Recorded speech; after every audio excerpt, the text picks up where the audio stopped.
mpola ng'ebimanyi abaludde ku Pale FM mukimanyi mpola mpola mu mbeera yonna tujja kulaba nti tutambula tu wakati nga tulekera omwezi gwa Ramadhan muzikirize nange nkutegeeze nti ne weba Ramadhan ffe kana akanyomero kano kakyaliwo. You're in the mix. Mawulire ku mawulire ebyafaayo All day long. okunoonyereza ebyaliwo oba ebiribaawo Yo. Bwino Munnamasaka Yusufu Muhammad Kinobe This your boy, right? Omuzirandiga yeewuunyisa.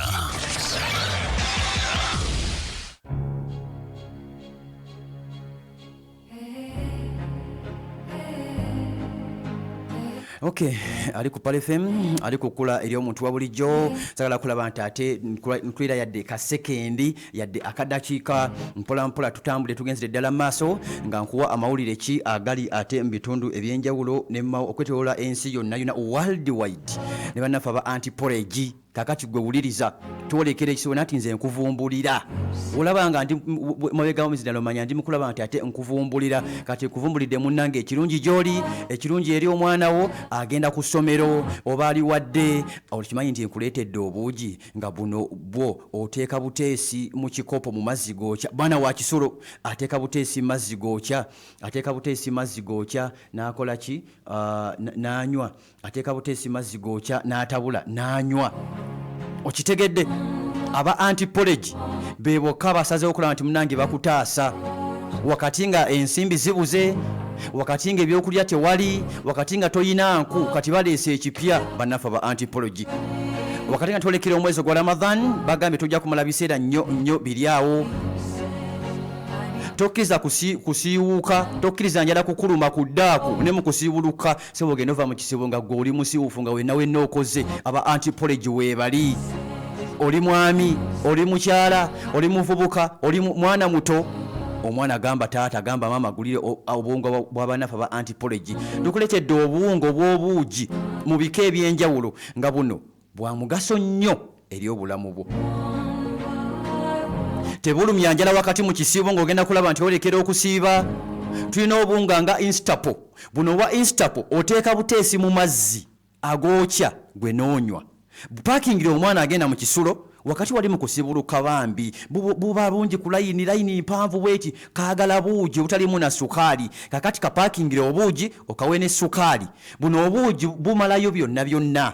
Afumba mazzi gookya n'ateekamu nassaamu sukaali n'anywa. Nawe waka osobola okukikolera abaana bo abasigadde ewaka abadde. Naawe omwami ewaka osibulukira ku mulimu oba ku woofiisi yo, gula obuugi bwa Instapo buva mu bannaffe aba Anti-Porridge. Tukuleetedde obuugi obw'abaana. Baana tebagejja, kaana kasiwuuse, kakazi katu, kasajja katu, kaana kawewuka, tekalina appetite, kaganye okulya, jangu ogula obuugi mu bannaffe aba Anti-Porridge. Abaana abanafu tebaggwebwako ndwadde, jangu ogule obuugi munnange ali ku Pale FM.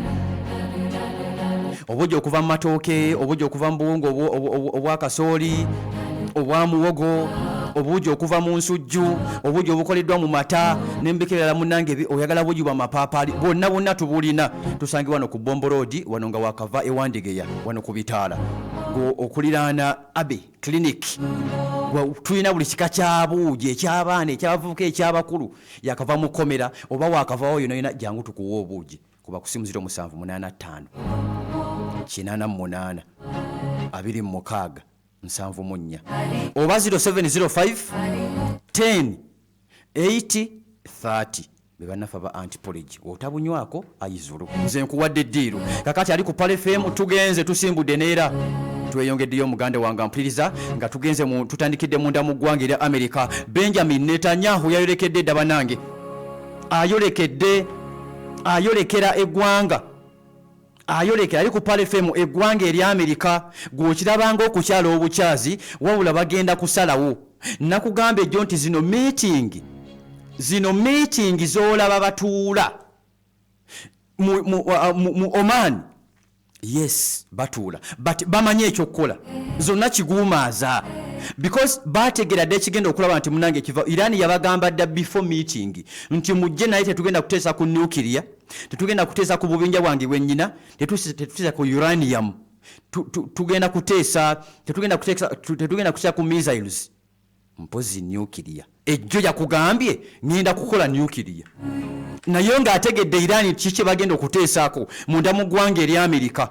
Abange second phase banaagituleya meeting tetumanyi batuula ddi, but this week leero lwakusatu omusajja ayolekera eggwanga erya Amerika Washington, Benjamin Netanyahu, prime minister wa ggwanga mpuliza lya Isirairi. Eno gye bagenda osayirawo ekyenkomeredde, tulinze either Iran erumbibwe oba Amerika ekwate ebyayo eddeyo. Bakanye bulungi mu mutima mulungi ekwate ebyayo eddeyo. Wabula information gyagenze nayo agenze okutegeeza Omumerika nti akasajja kagugubye, akasajja kaganye. Ono jjukira ayagala balumbe Irani, ayagala bagikube. Agenze okubategeeza nti akasajja aka Irani kagugubye, bannange kaganye. Kyekimututte, kyekimutwala ampuliza munda mu ggwanga eri Amerika. Teri kirala nti business bateese ku mafuta nedda kukuba Irani. Newe bagirumba omwaka oguwedde ojjukira bulungi. Era yasooka genda munda mu ggwanga lya Amerika. Amerika kwe kumugamba nti lumba ngenda kubaakinga, era yamubaakinga lwakuba tebyatambula bulungi. Obedikov tuli fena kakati ali ku Pale FM n'omusajja era ayolekedde. Bino byonna mbikutegeeza nga mbikugamba ng'omunene neeno mu Irani bamiitinga mu mawanga ag'enjawulo. Larijani, Secretary of Iran's Supreme National Security Council, ayina be yamiitinze obubinja bwennyini Amerika weeyagala Irani eveeko. Omukulu yabumiitinze.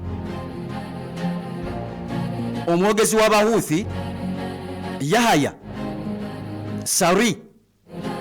Sari, ono mwogezi w'abasajja Abahuthi yamumiitinze mu Oman. Babaddeyo ne babaako ensonga ze bayogerezeganyaamu. Okitegedde Kayondo? Ne babaako ensonga ze boogerezeganya nazo, balina bye bakkaanyizaako. Ensonda zitulaga nti yabadde ayongera ku receivinga byakulwanyisa wakati okweteekerateekera omusajja Omumerika ekigambibwa nti agenda kumulumba. Yahya Sari Muhuthi batuula mu Yemeni. Bana basalako Red Sea era abaasuubiza ne bagitegeeza ensi yonna ne babagamba nti mukole kye mwagala kyonna. Wabula kasita mutandika okulumba Irani ffe tuli gumite. Kasita mulumba Irani ffe Red Sea tugisalako. Era n'amaato kyangu nnyo n'okuba emmeri ey'omusajja Omumerika. Wulira ekizuuliddwa kawedde mudda. Wulira abasajja balisaaca abanoonyereza kye bazudde third systems ez'omusajja Omumerika nga ziri mu ggwanga ki. Irani egamba nzitegedde nkulikodinga, that's why I'm recording. Ziri mu Jordan. Kabaka wa Jordan wakati oba yabawaddeyo oba yazibagambye nti bannange mundeke Irani temunkubanga zizino wano. Okwosa ejjo kabaka yagambye Isirairi sigenda kukkiriza kuyita mu bwengula olumba akasajja kawooninga dda kajja kunkuba. Ejjo yayogedde kwosa jjo ejjo Irani yatuwadde amawulire akawungezi ngetutegeze tugamba third systems, defense systems ez'omusajja Omumerika ziyateeka munda mu ggwanga era Jordan bazizudde. Zezimu ku systems zino eza third ebiziyize eby'amaanyi ennyo. Wabula zino Irani yazikuba nakeera waliwo ebalwa n'omwaka oguwedde yazikubako in fact yazikuba wabula yazifreezinga ne zigaana okuvaayo okureactinga. Zezimu ku musajja Omumerika ze yeesiga ennyo Iran egamba ntegedde we ziri zino zibadde zinnumya nnyo omutwe nga nzinoonya siziraba nzitegedde we ziri. Okay, zijja kuva mu Jordani.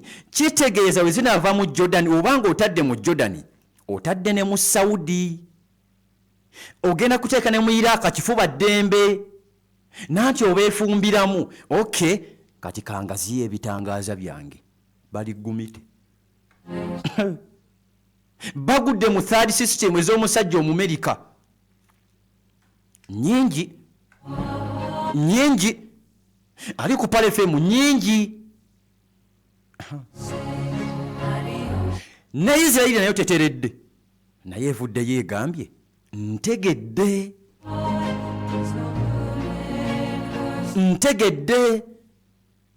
omusajja Omu-Irani. Israeli intelligence estimates that Iran is manufacturing 300 precision ballistic missiles per month. Mama. Buli mwezi Iran efulumya ballistic missiles bisatu. 300 bisatu. Kitegeeza nti omwaka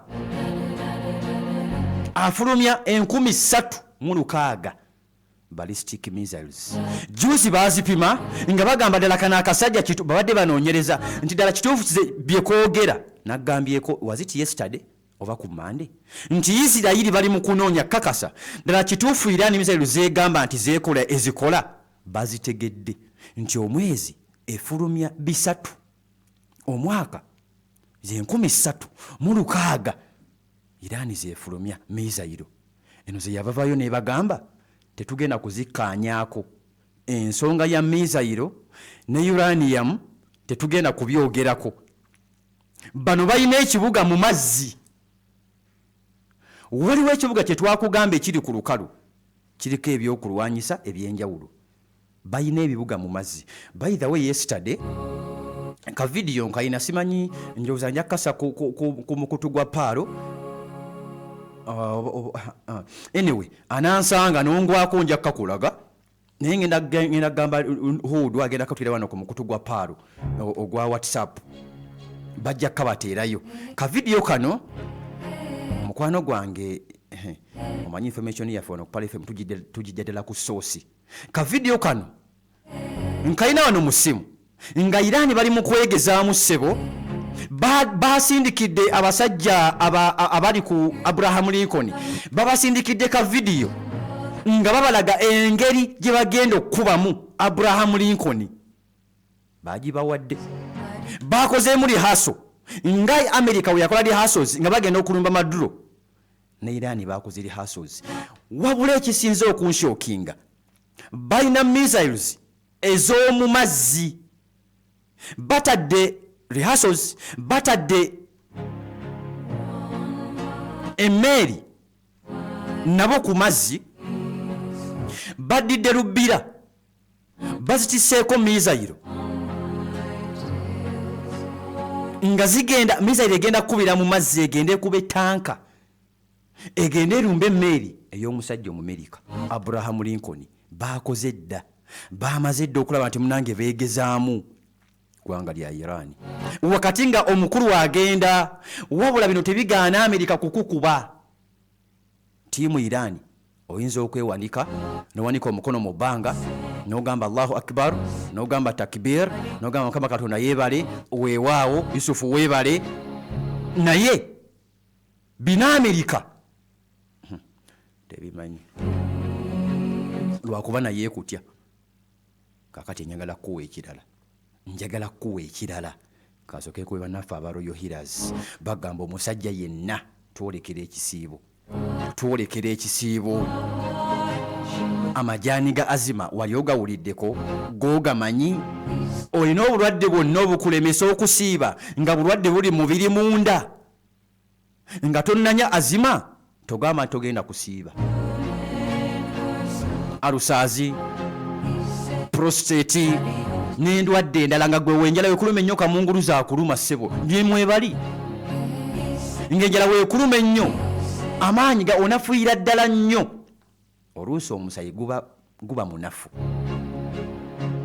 nga gw'okogera ddala jangu ogula amajaani gazima tojja kukosebwa ramadhaani nti njala tejja kulaba ti munange ekulumba olina prostate ofuuyisafuyisa nnyo n'onywa poregi n'akufuuyisisa paka sawa zigenda okuwona nyange enjala ekuluma jangu ogula amajaani ga azima namwe abatawanyizi wa sukaali abatawanyizi wa puresha abatawanyizi wa aniya mwenamwena bagamba nti eddagala weeriri abaana tebalina apetayiti mujje babajjanjabe mu abaami ab'enyuma mu nsonga ziri bagamba jangu akadagala katuuse dda ali ku Pal FM balese bayita Royal Honey ono w'abasajja bokka mubisi teeka ku tebo bwe kuba jaketi yo kuba ekkanzu yo akabisi okateekemu onuunako mpola oba oli mu takisi oba ku boda mugambi sparking awo teekako ejjiiko nuuna otuuke ewaka nga kiri tayaali kawanike waggulu ku mukabada tebajja kabagaanikako weka omwami kateeke ku nkondo y'ekitanda omukyala agamayika ngo mwana oyagala omubisi kuume kyamacyo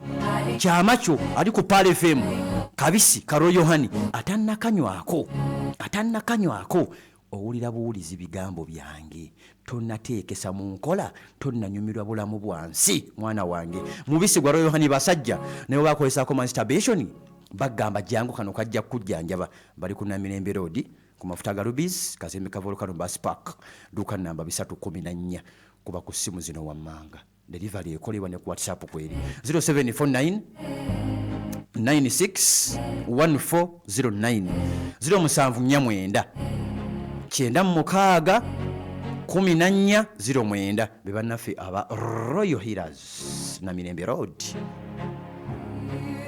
kakati tuddeyo abasajja buli omu yeezudde abasajja beezudde Israeli egamba abasajja bannange tubakoledde ki era Iran tekomye ku ekyo oba nakano ka video n'akabateerayo tekomye ku ekyo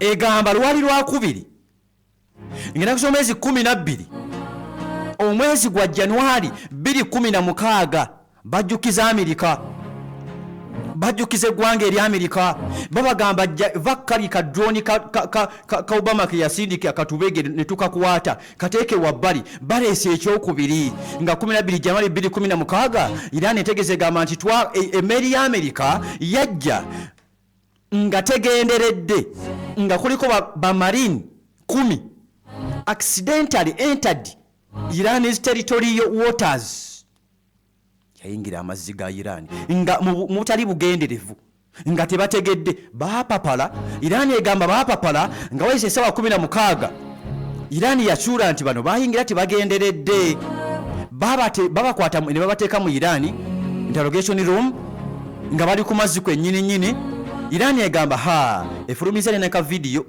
ng'ekalaga nti ng'egamba Abamerika baakaaba beebika obutambaala era batulaze ne wano era ka video nga Abamerika bali mukola bati munange bagamba buno obusajja ke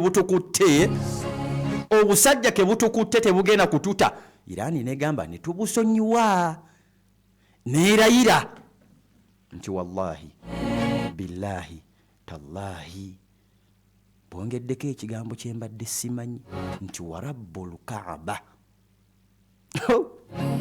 tetugenda kusonyiwa muntu n'omu kubanga naffe mwagala kutukuba naffe mwagala kutusaanyaawo wakati nga Ayatullah anoonyezebwa si kumutta yadde ngeri abamunoonya okumutta bannansi bagamba omukulu ali mu ttaka information etugamba nti omusajja ali mu mpuku omusajja n'okumukolo ogwabaddewo ogw'amagye bulijjo gwabaako ng'omugenyi omukulu teyalabise ng'aliriddawa abuzaabuza ono yagamba nti talina kyafiirwa kubanga talina bya bugagga bannansi abeesunga okumulabako agamba nti nze namala dde okutoowa oda bajjeno be yakwasa obuvunaanyizibwa obw'okulumba. Nalengeddeko meeting ey'abajenerali ali ku PAL FM munda mu ggwanga erya Iran nga batudde balina meeting ali ku PAL FM banange gye baliko nga abasajja bali mu kubawa order babagamba anytime kyonna ekijja mukube ate sijja genda mu Russia. Waliwo agaza agava mu Russia naye Nuhu ajja gabo sigenda gendayo. Naye masava maje 17 Russia bamukubyemu ko ssebo bali tayagala gatwa Ukraine defense of Ukraine gye gavudde direct yesoko oveeyo kyokoddeko wali ewa Ayatollah Ali Khamenei.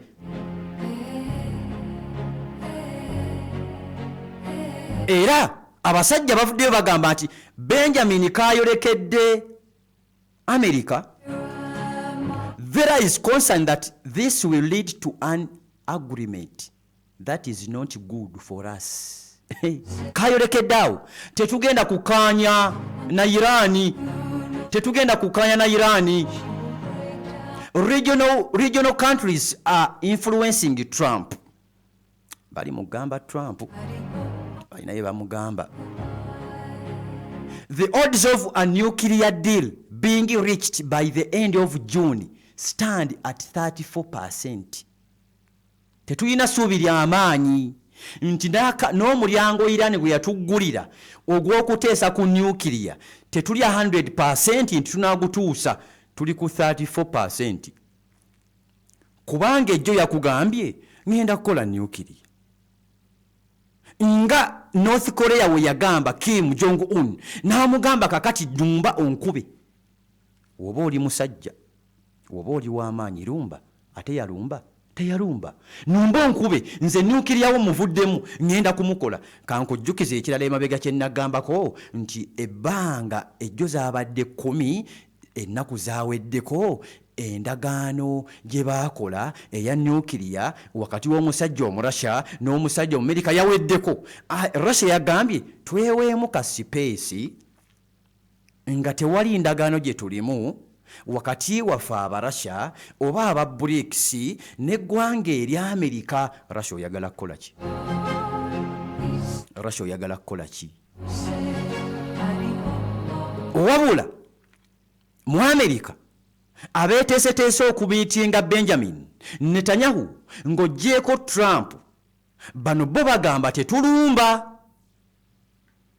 Waliwo ttiimu Trump nga yeepika Trump emugamba akasajja kakube tugenda kuswala. Katukuba olwasooka ne katuswaza ne kafreezinga third systems zaffe ze kasobodde era okuzuula mu Jordan. Kazi freezinga zagendo zukukaga kamaze ddo sindika fata nga zamaze ddo kuba ebitebe ebya Mossad nga bikubiddwa zibase ez'amagye mu Israeli nga zikubiddwa. Tukakube bino byonna mbikugamba nga Iran yamaze dda okusalako ewagambibwa okubeera nuclear we oba uranium nti America nawe etagetinzeewo nnyo. Abasajja buli mulyango oguyingira n'ogufuluma guliko ebyokulwanyisa.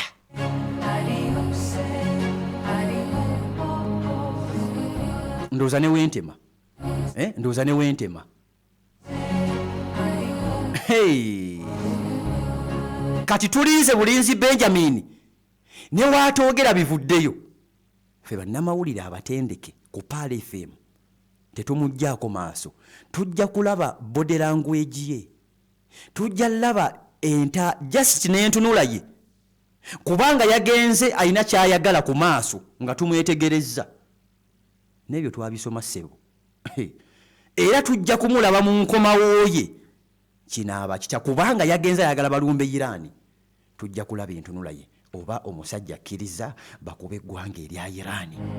Twakugambye sabbiiti eno omusajja yakutte GBU yazisembeza mu Iran nga tebanaba kutula lutula lwakubiri babadde bakamaliriza olusooka n'akwata GBU n'azisembeza GBU gye nkugamba n'omusajja kigambibwa nti omusajja omwiraani waba tannagimaliriza ali mu kugimaliriza yagikopa wa musajja mu Amerika bano beekoppa kyova olaba kati abamuwakana oluusi oli omugamba nti Russia erina third third nedda eyo third ya Amerika bano abasajja beekoppa wegamba nti Russia erina bitu bomba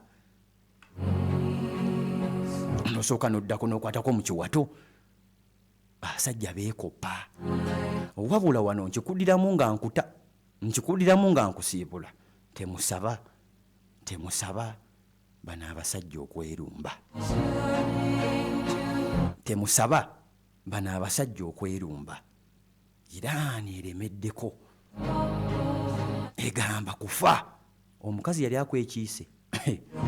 yali akwekiiseeko naawe n'otya n'okutya naye ng'osobola okumukuba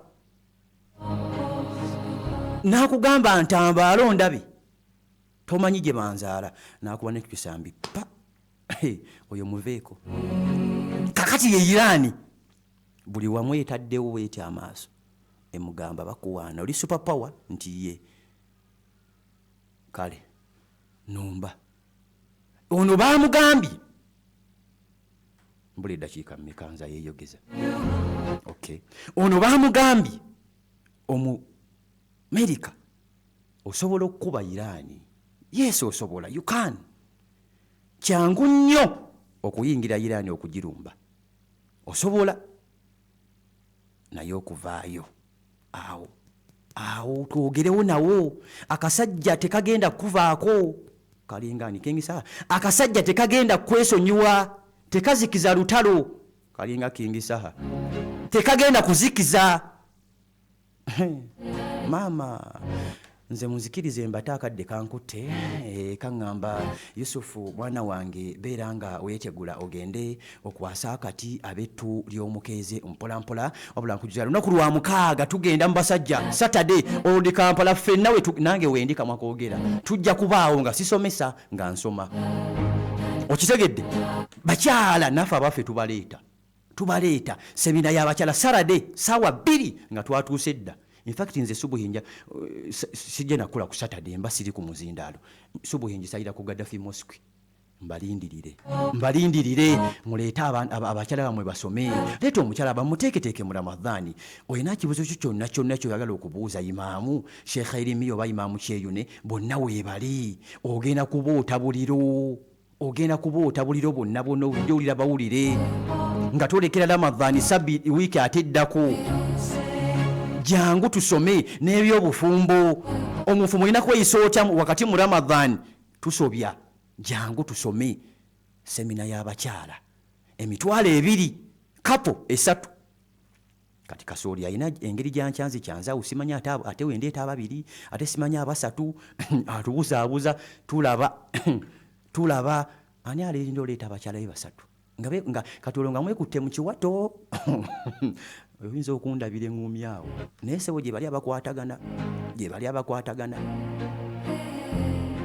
ate okimanyi nti eriyo abasajja batagala bakyala bayo bakwatagane okimanyi ekyo kakati mubaleete tusome ku lw'omukaaga oba oleeta omu oba 2 gwe babuzeebuze mugambe nzija kumba ojja na namba 2 namba emu asookeyo atula eri mu kasonda kati fe tutemyako oyo wange mumutuuze eri mubaawule tujja kubawula Saturday nga 14 muleeta abaana ku Odi Kampala tusome ogenda ku tikiti ozijja wali ku Islamic Box Center wali mu tawuni oba ojje wano ku Pal FM ku reception obagambe njagala tiketi tujja kuzikuwa tusome mwana emitwalo 2 ziddizeewo emitwalo 2 gumu 2 ng'okwata nawe si abafumbo bokka naawe atali mufumbo jangu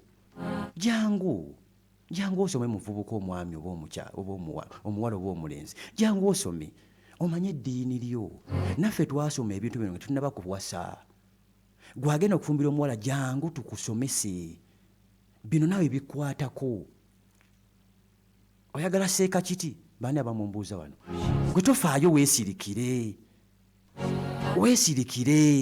nkutadde mumbejanzise. Salamu alaikum warahmatullahi wabarakatuhu. Kama Katonda bankuumire mbere bulungi era mweraba.